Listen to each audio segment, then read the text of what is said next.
দাড়িপাল্লা তুলছে আমার জমির করে। আপনার জমির উপর দাড়িপাল্লা উঠাচ্ছে? কারা উঠাচ্ছে? ওই মাসুম, রাজীব, উল্টু। তারপর আমি বলছি তোমাদের বাড়ির সামনে তোলো, আমার বাড়ির সামনে আছে, তোমাদের বাড়ির সামনে তোলো। যেহেতু আমি এক দল করি, সে আর এক দল করে। তারপরে আমার ওই কথা কাটাকাটি হতে হতে মাইর শুরু করে দিল। কে কে মারলো? উল্টু মারলো, রাজীব মারলো। উল্টুর পিতার নাম? ওই ভাদু মন্ডল। আর রাজীবের পিতার নাম আকমান মন্ডল। কি দিয়ে মারছিল আপনাকে? আমাকে আমার মাথায় তো অনেক ছিল, আমার মাথায় মানে রড দিয়ে বাড়ি পাইছে। স্বামীর সাথে গ্যাঞ্জাম হচ্ছে। আমি বাড়ি থেকে মানে শুনছি যে আমার ঘরের পিছনে যেহেতু স্বামীর সাথে গ্যাঞ্জাম করছে, তো আমি গেলাম, যাই আমার স্বামীরই বকছি যে তুমি বাড়ি চলো, এখানে গ্যাঞ্জাম করতে হবে না, আমি দাড়ি পাল্লা এখানে উঠাছে, নিষেধ করে দেবো, ওরা উঠাবে।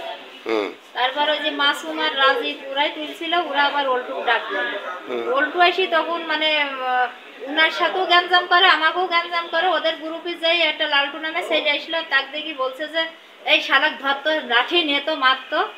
তখন আমি বলছি যে মাইরি দেখেন দিনই, কি জানি হলো আপনি মারবেন, আমার জায়গায় আমি দাড়ি পাল্লা তুলতে দেবো না।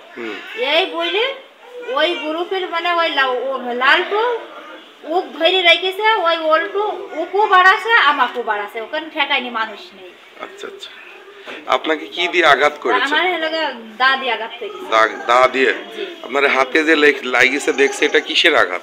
এটা হলো এইটা হলো বাঁশের আঘাত, মাথায় মারিছে দা দিয়ে। এই যে এখানে বাড়িটা কোপটা মারিছে দা দিয়ে। তাই? এখানে সেলাই গেছে না? জি জি, এখানে সেলাই গেছে।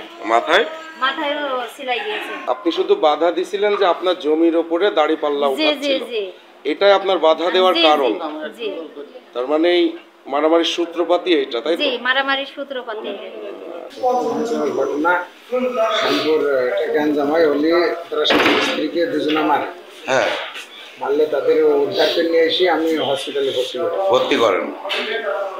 তারপর তাদের ট্রিটমেন্ট দেওয়ার পরে শরীফুজ্জামান শরীফ ভাই আসলো ওনাদের দেখতে। জি, দেখতে আসলো। দেখে যখন ভাইটা আসলো, আমরা আবার এলো যাদবপুর হয়ে শানপুর হয়ে বেরিয়ে চলে যাচ্ছি। জি।